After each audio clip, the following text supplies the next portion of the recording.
Good morning, Prof. and Isabel. We are Group 3, and the two companies that we have chosen for our project are Victoria's Secret and American Eagle Outfitters. This is the agenda for today. To start off, AEO was established in 1977 and it is a leading global apparel retailer.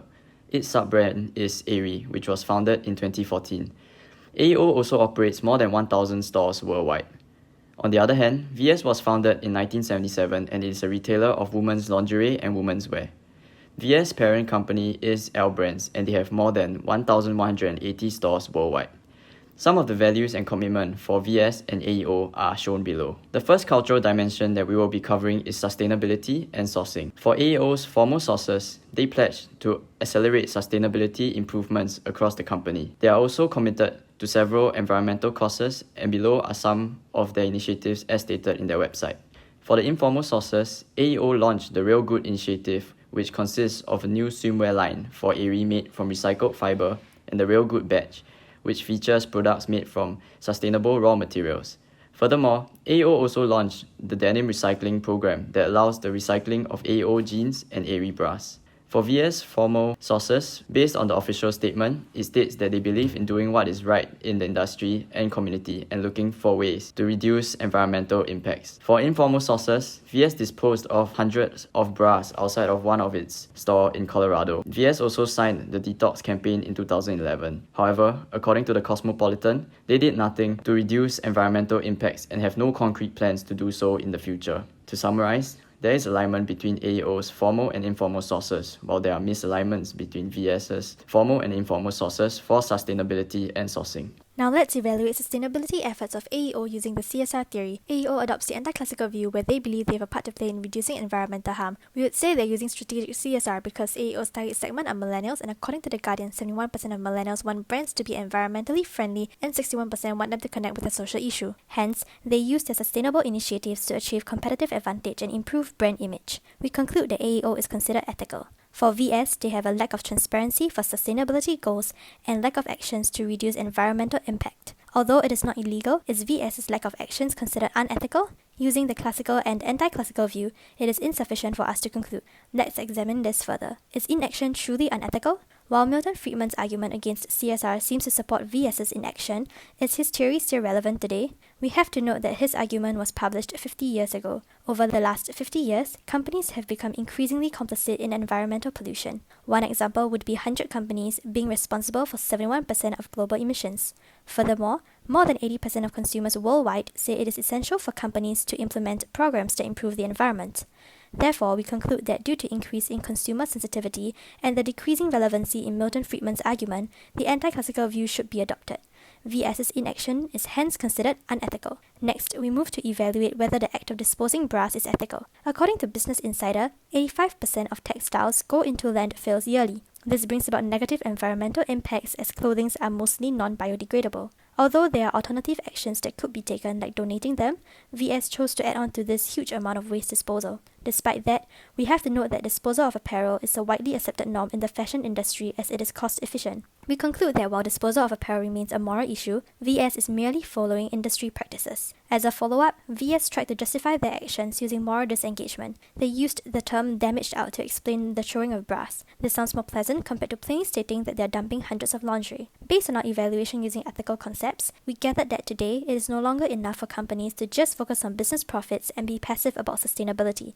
The anti-classical view should be adopted as consumers are increasingly aware of environmental impacts. We recommend AEO to keep up the efforts and continue to be proactive, and for VS to be more proactive in the pivot to being more sustainable, have more transparent sustainability goals, and instead of only committing to long-term, they need to focus more on actions in the short term to achieve those commitments too. Moving on to the marketing dimension. For formal sources, both companies want to promote the health and empowerment of women and have stated that they are actively supporting non-profit organizations. Aerie is fully committed to promoting body positivity, and VS believes in competing without compromising on their values. From internal sources, Aerie has become best known for its body positive campaigns, their commitment to not retouching photos, and hiring models with a wide range of body shapes and types, showing that their sources are aligned. For VS, it shows a reluctance to cater to the plus-size segment. They force their models on starvation diets and grueling exercise regimes, and retouch their photoshoot photos to portray this as the perfect body. This causes people to have low self-esteem and potential eating disorders due to the pressure to fit into this narrow standard of beauty. Going further, VS's success was short-lived due to the shift in consumer awareness and faced a decline in their fashion show viewership and sales.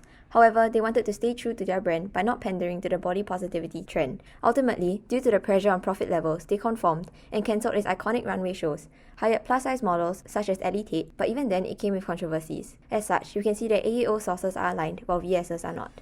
Evaluating the two ends of the spectrum, Aerie's marketing campaigns encourage self-worth in women. It takes into account how consumers feel and react to their campaigns. As such, the actions adhere to Formula 2 and treats consumers as an end for profits and not as a mere means. On the other hand, VS appealed to consumers' desire to be sexy to push sales, disregarding the detrimental psychological impact on consumers, where they felt pressured to conform to this narrow standard of beauty. They use models as mere means to promote their agenda, disregarding the physical and psychological health of models. This can be seen as irresponsible marketing due to the unhealthy and damaging message their campaigns portray. As such, their actions violate Formula 2, using consumers and models as mere means to achieve profit objectives. Looking at the principle of fair exchange, Aerie's commitment to unretouched photos results in marketing campaigns that reflect real life. The actions adhere to the principle of fair exchange by accurately representing its products. For VS, consumers do not have adequate information as the extent of Photoshop is not made known to consumers. They are led to misthink that the products are better than they are. The actions violate the principle of fair exchange by misrepresenting its products in its marketing campaigns. However, it can be said that VS's approach to marketing encourages fitness and serves as motivation to lose weight. Additionally, it is common for ads to be photoshopped, and it will be reasonable to expect that consumers are aware the ads are not an accurate portrayal of real life. VS was just appealing to consumers at that point in time, as mentioned by Ed Razek. It was not until recently that consumer trends shifted to body positivity. Furthermore, when everyone was jumping on the bandwagon, VS did not want to conform, but was eventually pressured to as a result of the backlash from society. Is VS then truly unethical? Ultimately, VS's actions seem to point more towards being unaccepting of plus-size people, as they don't produce sizes for larger body types, and go to the extreme of starving their campaign models. Additionally, even though Photoshop is used to beautify ads, such as adjusting colours, they take it one step further to abuse it, which presents as false advertising. Lastly, Ed Razek's justification as to why VS doesn't cater to plus sizes seems like a cop-out. When consumer trends shifted, VS didn't change their stance until much later. As such, they can be said to be unethical. As for AEO, there's a fine line between embracing bodies of different sizes and glorifying obesity. It can be said that Aerie's body positivity further perpetuates the fat acceptance movement, resulting in the unintended consequence of glorifying obesity. People take it out of context. Aerie is not saying that it is healthy to be plus size, or that it should be, but they are saying that even if you are, you should not look down on yourself and think you're worth less than someone who is skinny or shaped differently from you. As such, AEO can be said to be ethical in this dimension.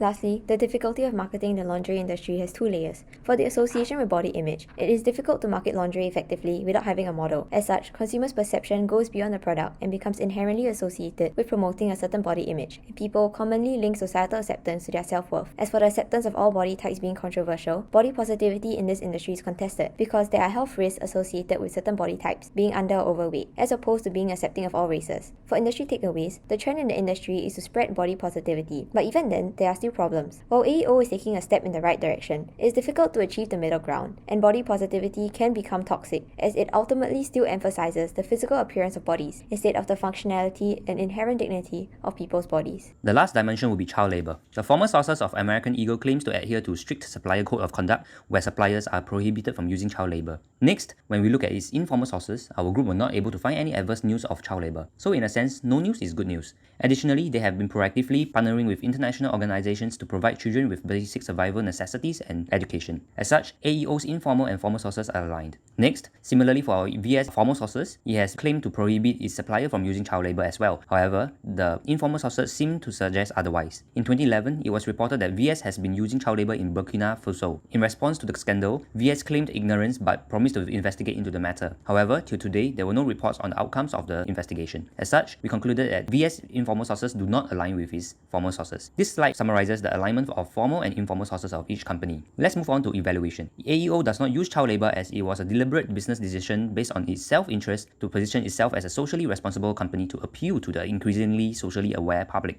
By not using child labor, these children could use time to pursue formal education, which increases productive capacity of the economy and national wages in the long run. As such, evaluating from Adam Smith's ethical egoism perspective, AEO is ethical. To delve deeper, our group questioned the ethicality of using child labor. We do think that the use of child labor can be good and ethical as it enables the developing countries as well as the children to enjoy economic, psychosocial and educational benefits, while it enables companies which uses child labor to reduce operational costs. However, is it truly ethical to use child labor? It seemed all good in theory, but the reality of the treatment towards these children makes us question further. Evidently, child labor is often abused by the employers as these children are forced to work long hours with little to no pay. Moreover, most of them work in very hazardous environments with their lives at stake. With reference to slide 32 on VS treatment towards these children, VS is no different from the above mentioned. Therefore, according to Adam Smith ethical egoism, VS is unethical. Moving on, I'll be using John Rawls' second principle, the difference principle, to evaluate both companies. AO did not use any child labor, but instead they have done numerous initiatives to save and protect the children. By doing this provides the worse off with an advantage. Hence, we can conclude that AEO is ethical. On the other hand, in the case of VS, by making children to work under poor working conditions and not compensating them with any wages, there is no advantage to the worse off. Hence, by violating the difference principle, VS is unethical. Based on the evaluations, we have several insights and recommendations. Differences in culture have an impact on the ethicality of child labor. For example, in impoverished countries such as Africa, child labor is viewed as helping their family business or even taking a responsibility to contribute to the household for survivability. However, we have seen the reality of the treatment towards these children. As such, child labor in theory isn't unethical. However, the treatment towards child laborers is in fact unethical. We understand that it is often difficult to enforce ethical practices in company supply chain as it involves multiple parties. VS, they have clearly relied on UBRE and fair trade organizations to ensure that there is no child labor, but results have shown otherwise. Evidently, it is insufficient to rely on external parties to conduct due diligence on labor practices. Hence, companies should conduct their own due diligence. A possible way is to implement worker surveys in the workplace to ensure no child labor. Even if there's a need to, companies should ensure that the treatment towards these children is fair. Next, if companies discovered that their suppliers are using child labor and the treatment towards them is harsh and unfair, companies can terminate business with them and find other suppliers instead. To remediate adverse news, companies like VS should work closely with their suppliers to compensate the abused children or provide them with access to formal education to gain extra skills and knowledge to catch up to their peers in school. This concludes our point for child labor dimension. In conclusion, looking at all three dimensions, we can conclude that AEO is more ethical than VS. We have come to the end of our presentation. Thank you.